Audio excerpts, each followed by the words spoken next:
Rich, I did speak to Urban. I was sitting in my office. He was walking on the beach in Florida, reflecting on his time in the NFL. He told me over the phone he was devastated and heartbroken.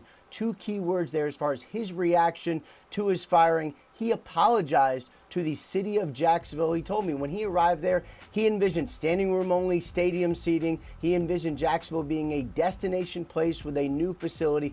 Obviously, none of that ended up happening. As far as why he was heartbroken, told me basically he failed the city and he failed owner Shad Khan. He still thinks of him as a very good owner. He also told me, and this is something we knew about with Urban Meyer going in, he simply cannot handle losing. He told me, it eats at my soul. I can't take it. He also clarified the benching of star running back James Robinson after he fumbled, telling me he did order the benching, but there was a miscommunication as far as when Robinson was able to go back in. And by the way, worth noting, the Jaguars did, according to a source, fire Urban Meyer for cause. He declined comment on his contract, Rich. All right, actually, Kurt, take it away. No, go for it. No worries. Ian, take it away. Thank you, gents. Now it's time for a players only. Nate, Kurt, take it away on this thorny subject. All right. Thanks a lot, Rich. It's presented by Geico here in the locker room, Nate, just the two of us today. And let's talk a little bit about this, is that obviously a lot of chaos going on, and coaches don't like losing. I promise you, guys in the locker room don't like losing either. So just talk to me how you think this coaching change, middle of the season, affects the locker room. First, let me say it's tough to lose the fan base, but you can recover.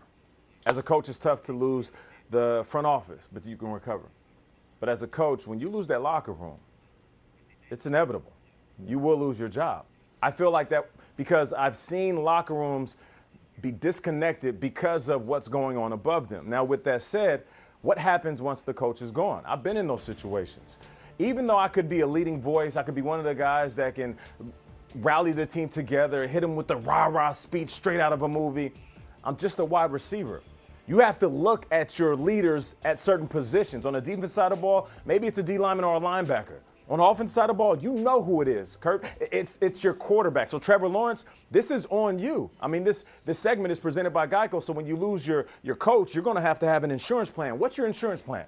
Your insurance plan is your starting quarterback, and I know, Trevor, this is the NFL. Welcome to your life, man. You're young. You got a lot on your plate. But if you can get through this, you are going to be so much better for it, and so will your team.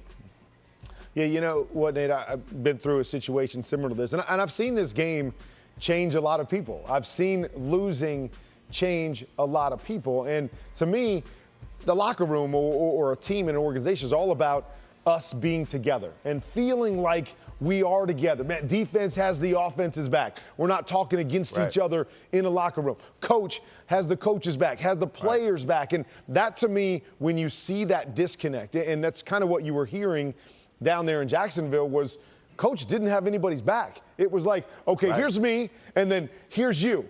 And you start to feel that every single day. And now all of a sudden there's a disconnect. You're not talking to your coach. You don't feel like he's in your corner. He's not supporting you, as we heard some of the wide receivers talk about, not supporting us. Yeah, we're going to make mistakes. Yeah, we're in the process of building this thing, but I don't feel like you have my back. The coaches, how could they possibly feel like Urban Meyer had their back after some of the conversations they had? So just to hear Trevor Lawrence talk a little bit this week, you could almost feel like, okay, there's a weight lifted. Now I feel like everybody here is moving in the same direction, that we're all trying to do the same thing, and that to me is what is going to help this organization. They're still building something. There's still a long way to go. It doesn't mean that it's going to go turn around and we're going to start winning every game, but you feel like we're in it together, Nate.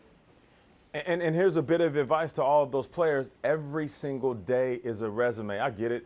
Try to resist the urge of booking your vacation and thinking about next year, and possibly even thinking about you putting on a different jersey with a different logo on your helmet.